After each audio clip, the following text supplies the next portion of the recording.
হরে কৃষ্ণ, প্রণাম। আমি সদানন্দিনী মালিনী দেবী দাসী, রাধারানীর কিচেনে আপনাদের সবাইকে স্বাগত। আজ আমি ভগবানের জন্য মেথি শাকের একটা রেসিপি তৈরি করে দেখাবো। মেথি শাকের রেসিপিটা করার জন্য আমি মেথি শাক নিয়েছি এক আঁটি। এটাকে আমি ছোট ছোট করে কেটে 3-4 বার জল দিয়ে ধুয়ে পরিষ্কার করে নিয়েছি। এখানে আলু ছোট ছোট করে কেটে নিয়েছি, এখানে বেগুন নিয়েছি, এটাও ছোট ছোট করে কাটা আছে। আর রান্নাটা আমি সর্ষের তেলে করবো। সর্ষের তেল, ফোড়নে কালো জিরে, শুকনো লঙ্কা, কালারের জন্য হলুদ, লবণ। এবার আমি রান্নাটা করব। সেই জন্য একটা কড়া নিয়েছি, কড়ায় তেল দিয়েছি, তেল গরম হয়ে গেছে। এর মধ্যে একটু লবণ দিয়ে দেবো আর একটু হলুদ দেবো। দিয়ে এর মধ্যে আমি যে বেগুনগুলো কেটে রেখেছিলাম সেগুলো দিয়ে দেবো। দিয়ে আঁচ কমিয়ে এটাকে আমি নাড়াচাড়া করে লাল করে ভেজে নেব, যেন লাল হয়ে যায়, নরম হয়ে যায়। এইভাবে আমি ভেজে নেব। বেগুনগুলো ভাজা হয়ে গেছে, আমি তুলে নিলাম। এবারে কড়াতে আমি আরও একটু তেল দেবো, অল্প করে একটু তেল দিলাম। এবার এর মধ্যে যে ছোটো ছোটো করে আলুগুলো কেটে রেখেছিলাম ওগুলো দিয়ে দিলাম। এবার আলুগুলোকেও আমি সুন্দর করে নাড়াচাড়া করে ভেজে নেব। একটু ঢাকা দিয়ে দিলাম যাতে সেদ্ধ হয়ে যায়।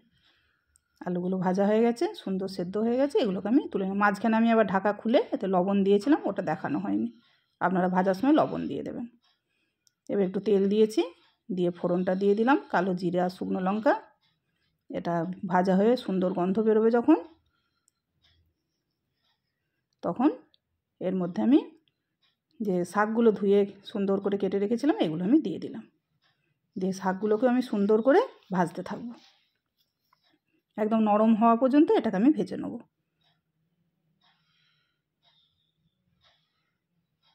শাকটা আমার নরম হয়ে গেছে, প্রায় ভাজাও হয়ে গেছে, অনেকটাই সুন্দর ভাজা হয়ে গেছে। এবার এর মধ্যে আমি শাকটার পরিমাণ করে অল্প লবণ দেবো, কেন বেগুন আলু সবই লবণ দিয়ে ভাজা আছে। আর অল্প একটু হলুদ দেবো, যাতে দেখতে খুব সুন্দর হয়। এবার এটাকে আবার আমি একটু নাড়াচাড়া করব, করে ভেজে নেব। ভাজাটা সুন্দরই হয়ে গেছে। এবার এর মধ্যে যে বেগুন আর আলু ভেজে রেখেছিলাম ওগুলো দিয়ে দিলাম। দিয়ে এর মধ্যে নাড়াচাড়া করে ঢাকা দিয়ে দিয়ে আমি আরও প্রায় 4-5 মিনিট এটাকে রান্না করব।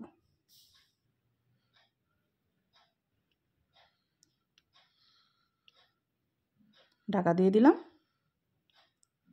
দেখুন এতক্ষণে সুন্দর হয়েছে, একদম ভাজা ভাজা হয়ে গেছে। আলু, শাক, বেগুন সব একদম সুন্দরভাবে মিক্সড হয়েছে, দেখতেও খুব সুন্দর হয়ে গেছে। এটাকে আর ভাজবো না আমি, এবার এটাকে নামিয়ে নেব। একটা আলাদা প্লেটে এটা ঢেলে নিলাম।